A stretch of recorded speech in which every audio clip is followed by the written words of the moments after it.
Chancellor, I understand the state system is moving away from a uniform tuition price for PA residents attending one of our PASSHE schools and allowing universities, rather, to make the case for more individualized pricing. And I get why that would occur. There's supply and demand principles. There's different operational cost variables. There's different overhead variables.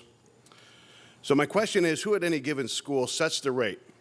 And in particular, my curiosity is it just the bean counters, or there's a more diverse panel that looks at broader criteria?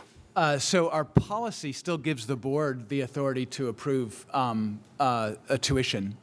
So universities are, under the new policy, able to propose their own tuition plans. The board will still have to say yay or nay, so that meeting will happen in April this year.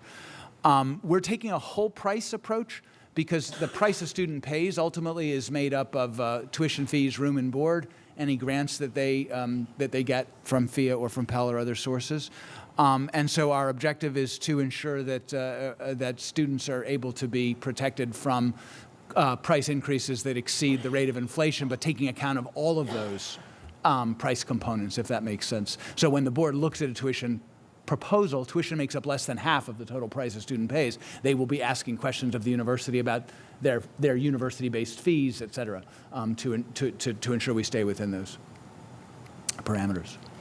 How many schools have adopted a new pricing structure? None have adopted it. The first time that a universities will be able to propose a new their own tuition will be this year. The board will consider those proposals in April, and at this stage there are 3 proposals that we're looking at. Given what has been revealed to point in this process, do we see where rates are going up, down, staying the same? Can you speak to that? So again, I think universities are taking a whole price approach and trying to contain the cost to students, but there are a lot of levers that a university and the system can pull which aren't just tuition. Again, and there's some literature in the book which is worth looking at. Tuition makes up less than half the cost a student pays. Room and board is significantly, is the larger, by far the larger part. And so universities can do a lot to actually lower room and board costs. So again, I think it's important to take that whole pricing approach. Well, I believe that you and I's focus is the same, but really what I'm trying to shine a light on, especially for our college students in attendance here today, is you shared the axiom, the more you learn, the more you earn. Yeah. And it's spot on. Yep. But the flip side of that coin is debt is disabling and oftentimes downright paralyzing. Yep.